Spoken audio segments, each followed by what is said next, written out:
Hello, this is your girl coming to you with a long overdue update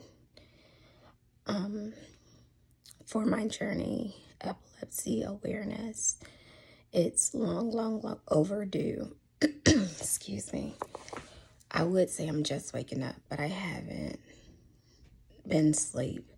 My cat, Oreo. You all haven't seen Oreo. I would call him in here, but he's running around. He's been up since 3 something this morning, calling for my boyfriend. Yes, I have a boyfriend. Let me see if he'll come in here. Oreo, he's my emotional support animal. Oreo, come here. Let's meet our supporters. Oreo, come here, baby. Oreo. His name is Oreo Vanilla Latte. And yes, he has my last name. Oreo, come here, baby. Oreo. I don't know if he's under my bed, but I think he went and looked in. But anyway, maybe he'll come back in here before my video is over. But my journey, it's been very tiresome. I had I can't even talk. Epileptic seizure. Let's see, when was it? Saturday before last. It was kind of tiresome. My boyfriend was over and he called for my daughter to ask her, was I having a seizure? And she said, yes, my mommy needs help. So he called for the ambulance. I don't remember anything that happened after that. It was very, very draining. I believe when I came home, I slept for a day and a half. It's very tiresome. Normally after seizures, you do sleep for a long time, but it's very tiresome. It's not understandable at all. People do not understand seizures and epilepsy at all. I wish there was more knowledge about epilepsy and what people with epilepsy have to go through. I wish it was more awareness within our local communities all over the world. Like there was awareness about diabetes, people with AIDS and HIV. What else? Let's see, heart disease, high blood pressure, things like that, because there are people that have seizures out here. And people that don't understand it, they will judge you differently. They'll see the way you look on the outside, but they don't understand the mental train you go through. And they will look at you differently. I know in my religion, the Christian beliefs is the man that had epilepsy, the way he was garnishing his teeth and doing all of that, they looked at him differently. And in these days and time, people will look at you. And I know in one of my groups, they talk about people going to church. And if they have a seizure at church, they'll look at them differently, like, oh no, you have a demon. And I look at that being a pastor's kid and growing up in church, like, really? You go to church for help. They looked at you differently. Like, that shouldn't be so. Like, I can't believe you went to church for help and they looked at you differently. And growing up in church and having seizures myself, I couldn't imagine going to church and having an episode in church and having people look at me differently, that would absolutely break my heart. And I would probably live with church hurt for a while. And being a church kid from probably my mother's womb into current, that would give me church hurt. And a lot of people, they say, I have church hurt and I could never go back to church. I couldn't step foot in a church. That would do some damage. And I say, well, try another church. Don't give up on church so easy. But we as a community can't do that to people, because church is where you get healing, where you get your breakthrough, where you go to church to be healed. We can't do people that way, because that's where they get restored and get their breakthrough, where they get their healing. We can't do people that way, because Jesus was the ultimate healer. That's where the woman touched the hem of his garment and got her breakthrough. We can't do people that way. If Jesus didn't look down on people unless he was healing them, we can't do people that way. We are just the stewards, the jewels of this earth that Jesus put on this earth to bring people to God. We can't look down on people unless we're lifting them up. That just breaks my heart. It really does. Being epileptic, even though I had my surgery, sometimes I may have a breakthrough seizure. And then for the people that I'm associated to feel this kind of hurt, it's just mind-boggling to me. It really is. It really, really is. And then for someone to have to go through that, and I know I'm repeating and talking around in circles, but it's not a day that doesn't go by or a week that doesn't go by that I see that on my timeline. It's just crazy. It really is. And I talked to my godparents about that. That's a pastor. And she was like, really, Paulette? You see people talking about that? And yeah, I do. And then just people not understanding what you mentally have to go through. With people not understanding the whole mental process, even though I've had surgery. And you still see here where I'm still trying to grow back my hair, and my hair is really, for just being a year and some months, it's really, really grown. This was all gone, like all of my hair was shaved off, and it's like almost to my shoulders, almost, because this is shrinkage. So this was all skin, and you can see where it's kind of grown, and I'm still pulling hair.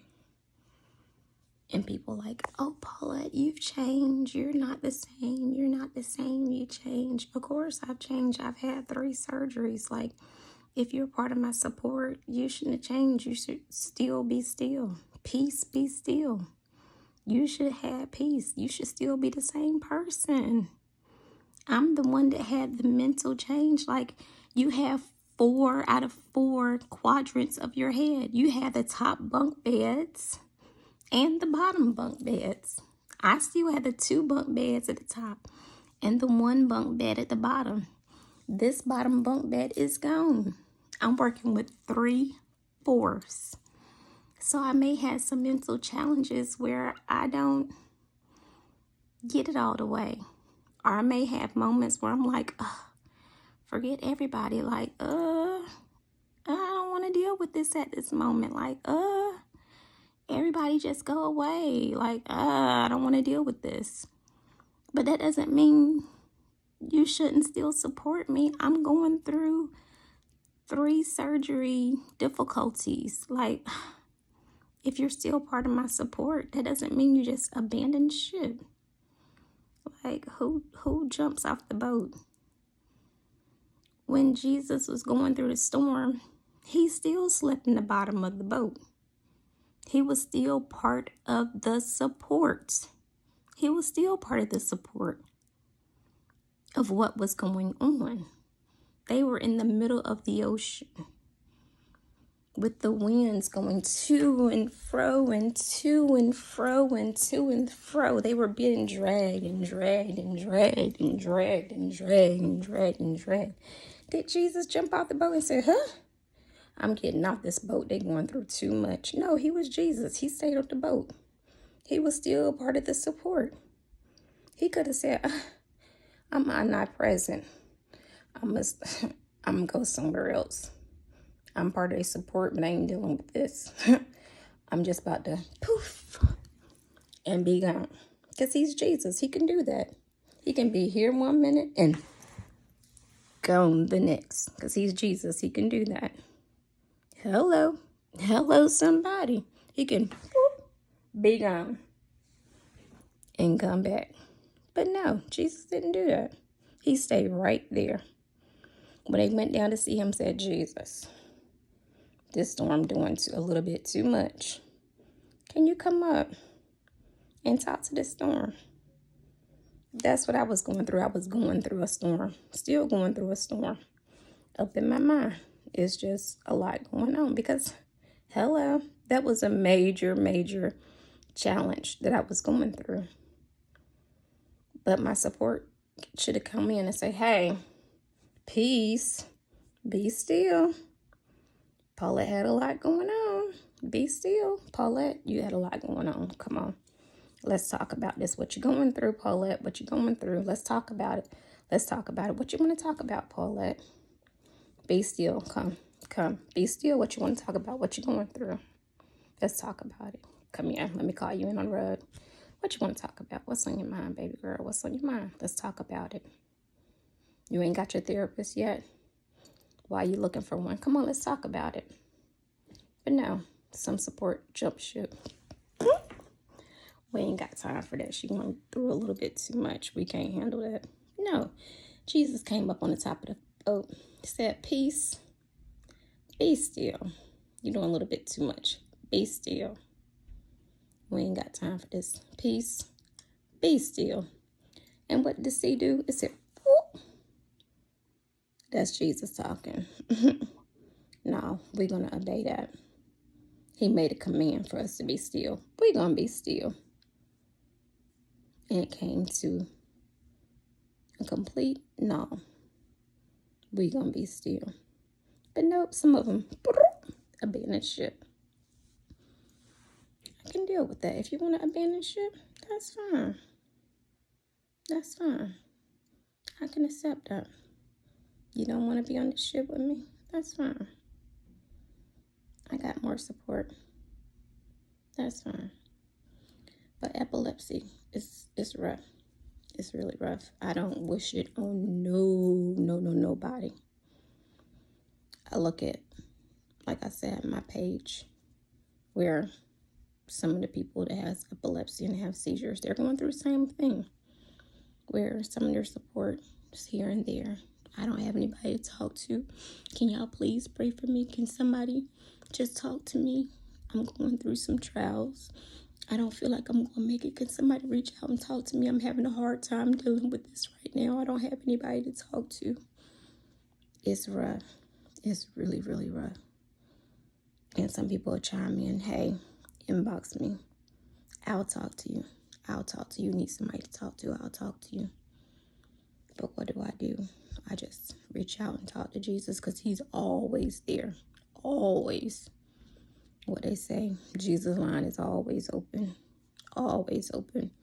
Get my teddy bears, I'll hold them tight. And I'll just cry. That side get wet, turn it over. I cry. That side get wet, grab another pillow. And Oreo with his little ESA cell. He come over, see me crying. He kiss me on my forehead, kiss me on my face. He take his little paws. He'll rub me like, Mommy, it's okay. I'm here. I'm here to help. I love that little boy to pieces. And to know I was terrified of cats. Terrified of cats. And to know I love him so much. You would not think, my boyfriend said, and to think you was scared of cats. Because my boyfriend is the one that gave my baby girl and myself the cat. And to know I was terrified. I was like, they're going to scratch you. They're going to come bite you in the middle of the night, and they're going to get all on your chest. I didn't know about the chest thing. They say they get on your chest and suck your soul. And I didn't even know about that till somebody else told me. I was like, but this little boy is love. I love him to pieces. I bought him a backpack that you can go out with him, and you can take him to your appointments. My doctor wrote me an ESA letter for my emotional support, so I can take him everywhere I go. I took him to my appointment in Chapel Hill the other week. Everybody fell in love with him. I'm supposed to be looking up here. I'm looking at the wrong camera. I'm looking at myself. But I took him to Chapel Hill with me to one of my appointments. Everybody fell in love with him. They were taking pictures of him in his little bubble backpack. They was like, he is so adorable. One lady, she was like, oh my gosh, your cat and my cat will make some beautiful babies. I was like, really? Make beautiful babies? I don't know about that. I was like, but your cat is kind of cute though. I was like, oh my goodness, I would not want to leave him in Chapel Hill. But yes, I love my baby. He is such a big help. I don't know what I would do without him. I would cry to pieces. But he is such a big help. I don't know. Oh my gosh. I don't know what I would do at this stage in my life if I did not have him around. Without the support that I now do not have, he is the biggest part of my support. I hear his little bell because I got him a camouflage not choker, but collar. And it has a little bell up there so I can hear when he's coming. He's probably like, who is my mommy talking to? I know it's only her in there. So who is she talking to? Oreo, come here. You want to talk to the people? Come here. Oreo. He's coming closer. Oreo, come here. Let's talk to the people. Come here. Come. Oreo, I'll give you some treats after we talk to the people. Now he's laying down. Come here. Come. You want mommy to rub your head? Come here. Come. Now I'm going to have to go out there. Come here. Say hi to the people. I'm going to have to go out there so y'all can see him. Come here. Say hi to the people. Say hi. Say hi, people. You hear him say, this is Oreo. Say hi, Oreo. Say hi. He said, Mommy, I don't have time for that. Because he knows I'm going to put him on camera. He's like, Mommy, you always got me on camera. You always got me on video. Because I take 1,000,000 pictures of my baby all the time. Now he's going to go in there. Come here. You want a treat afterwards? Come here. I'll give you some treats. Come here. It's like, Mommy, that's enough. That's enough. You take 1,000,000 pictures of me a day and night. But if you all know anybody that has seizures and have epilepsy, just keep them in prayer. Just make sure you are supportive to them and their needs. If you can't get to them or check on them, just make sure that you definitely keep them in your prayers.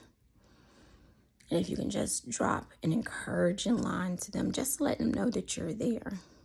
If you can't be there physically, just drop some supporting words to them. It will mean a whole world of a difference to them. And just know that their words are not pushing you away, but it can be your body language that they see to them that's pushing you away. Because like the song from back in the day, that says, what is that song? I just had it in my mind before I decided to do the video. It's written all over your face. You don't have to say a word. People can read your face and they can tell if you don't want to be bothered. If they come to you or ask you a question, if you're like, they can say, okay, that person doesn't want to be bothered with me. Like, I've gone through all of this. They don't want to be bothered. They can see that. You don't have to say anything out your mouth. But if you have your face all balled up, and people with epilepsy, if they have had seizures, in most states, most of the states, they can't drive. So they have to depend on services that can help them, whether it's Uber, whether it's Lyft, or if they have like Medicaid or Medicare, they may be able to depend on their insurance to help them. I'm not for sure if private insurance, if they're able to help them get around. Or sometimes they have to depend on family and friends or their spouses or children. And then if they overexhaust their family, friends, or children, they may get tired of them. Like, oh, here they go again, asking me to do this. Then it's written all over your face because they're overexhausted. Then when they come to you and ask, then it's written all over your face. You don't have to say a word. And if they see that, then they're like, okay, I'm not going to them anymore. So it's not them pushing you away. It's your facial expressions that's pushing you away from them. It's not them pushing you away. It's your body language that's pushing you away from them. Okay? So just think about that.